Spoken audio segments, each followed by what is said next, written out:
Ceci, chers téléspectateurs, sera peut-être l'unique fois de votre vie où vous aurez l'occasion d'entendre une information non censurée.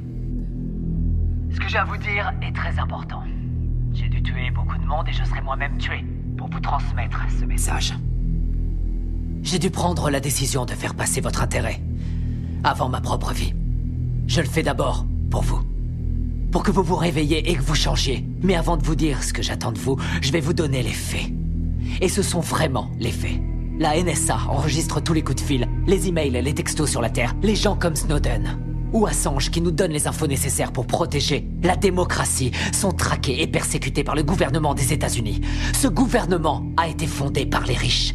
Il aime maintenir le peuple dans le noir, dans l'ignorance, à un niveau intellectuel infantile.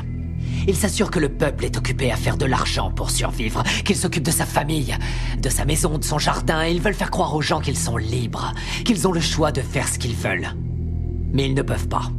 Les personnes qui vous représentent sont payées pour que vous restiez dans votre bêtise, dans votre petit monde bien fermé sur lui-même. Comment se fait-il qu'il n'y ait pas de législation sur les armes à feu alors qu'il y a un massacre tous les mois? Aux États-Unis, il y a 11 000 morts par arme à feu tous les ans. En Angleterre, seulement 300. Pourquoi? Parce qu'en Angleterre, ils n'ont pas d'armes. Les gens ne possèdent pas d'armes. Point à la ligne. Ce que j'ai fait par le passé et ce que je suis en train de faire n'est qu'une conséquence de l'absence de législation. On ne vérifie même pas les antécédents des clients pour savoir s'ils ont un passé criminel. Simplement parce que 50% des sénateurs sont payés par les marchands d'armes. Alors réveillez-vous. L'assurance maladie. Elle bénéficierait à 90% de la population américaine. Pour faire simple, tous les pays développés l'ont déjà. Et presque 50% des Américains sont contre. Parce que le lavage de cerveau médiatique fonctionne à merveille. La guerre en Irak était criminelle. Bush, Cheney et Rumsfeld ont menti aux Nations Unies et au reste du monde. Saddam n'avait pas d'armes de destruction massive et n'avait rien à voir avec Al-Qaïda.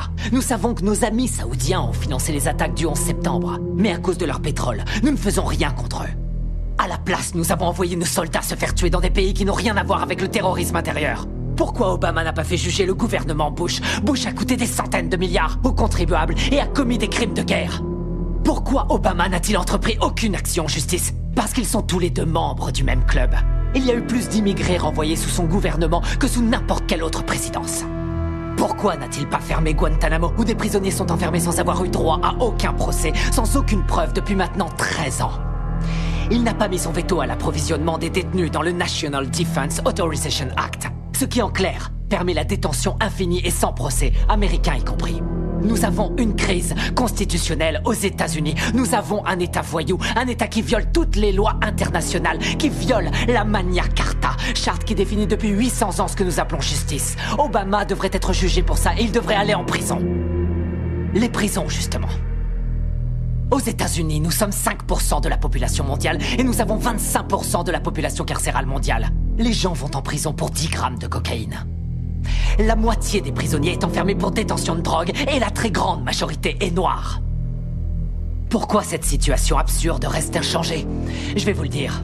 Parce que Washington reçoit de l'argent du lobby des prisons pour que ça bouge pas. Pourquoi les pop stars, les célébrités, les courtiers, tous les gens pleins de fric qui se gavent de coke et d'exta à longueur de journée vont jamais en prison? Parce que quand vous êtes plein aux as, vous êtes au-dessus des lois.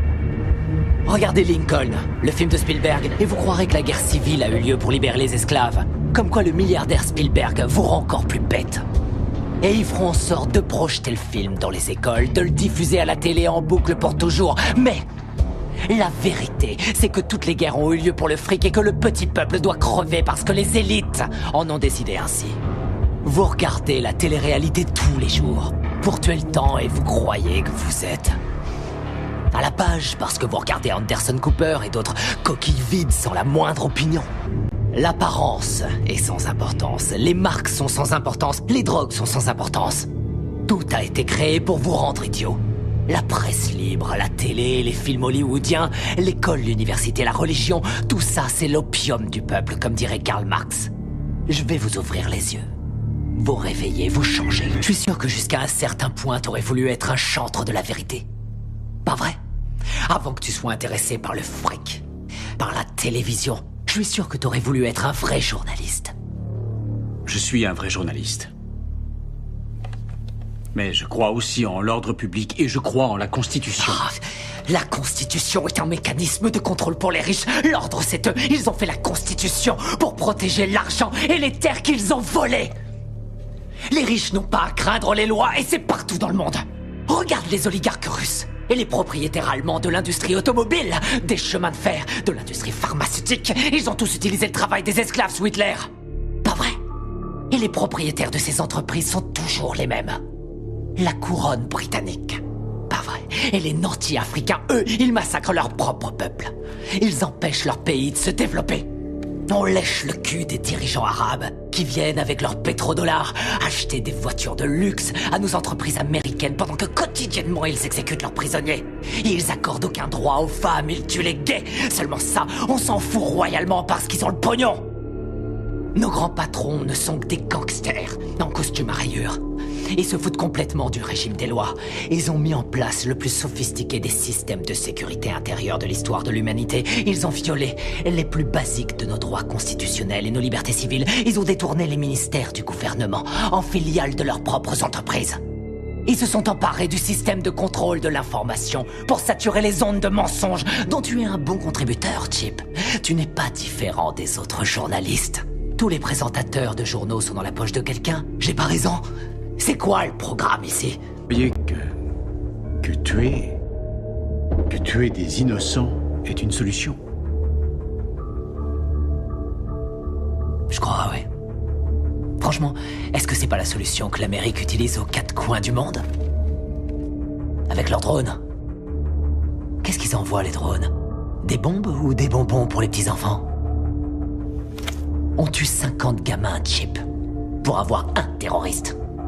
On pille pas le tiers-monde, peut-être? On les laisse crever de faim, et crever tout court pour maintenir notre niveau de vie. La situation est grave. Les discours pacifiques ne suffisent pas, on connaît les crimes, le réchauffement climatique est une réalité. On sait que les lobbyistes ont acheté Washington, on a vu l'effondrement de la bulle financière, mais on continue à imprimer de la monnaie. Pour retarder l'inéluctable, dans 50 ans ou même avant, tout sera terminé. Nous sommes de plus en plus nombreux sur la planète et il y a de moins en moins de nourriture, d'eau et de pétrole. Dans une centaine d'années, il n'y aura plus de terre du tout. Avec des mots, on changera rien, c'est trop tard. La seule façon dont je peux intervenir sur ces vies, c'est en les prenant. La seule façon dont je peux intervenir auprès de toi, c'est en te tuant. N'y a-t-il pas une meilleure solution? Par exemple, fonder un parti. Enfin, convaincre. Convaincre les gens de vous élire, faire la différence dans les... Me faire élire? Me faire élire dans quoi? Tu m'écoutes pas. Ça sert à quoi de se faire élire? Arrête de dire des conneries. Chip, c'est quoi la politique? Que tu sois démocrate ou que tu sois républicain, ça change strictement rien. Tous les gouverneurs, qu'ils soient républicains ou démocrates, ont été achetés. On peut toujours voter et élire quelqu'un. Ça change rien. Ce sont les lobbyistes qui ont le pouvoir. Toutes les histoires ont deux versions différentes, chacun a son opinion. C'est ce qui donne à la démocratie tout son intérêt. Le fait que nous puissions tous exprimer notre opinion. Ouais. Aussi longtemps que l'expression de ces opinions ne change rien. Julian Assange, Hammond, Snowden, ce sont les prophètes de notre époque, les voix qui crient dans le silence du désert. Et ce sont ceux-là que l'État s'acharne à martyriser.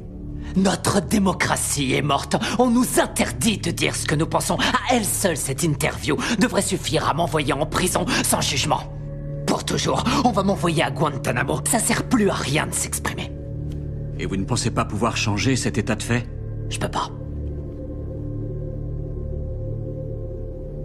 Je crois que c'est le seul moyen de faire avancer les choses. Ce que j'attends de vous, c'est que vous changiez le monde. Et ça se fera pas tout seul, ça se fera pas pacifiquement. Nous allons devoir tuer les riches. Sortez de chez vous. Prenez vos armes, allez faire sauter Washington, partez à la chasse aux milliardaires, aux patrons de banques, aux ordures, aux PDG, aux menteurs, aux gouverneurs, aux lobbyistes, aux sénateurs. Tout ça, c'est du pareil au même, il faut les pendre! Au premier arbre que vous trouverez, nous devons faire le ménage, tout rendre propre. Nous devons repartir du début. Il nous faut une nouvelle chance. Mais je peux pas le faire seul. J'ai besoin de votre aide. J'ai besoin de vous maintenant. je vous remercie par avance pour votre aide.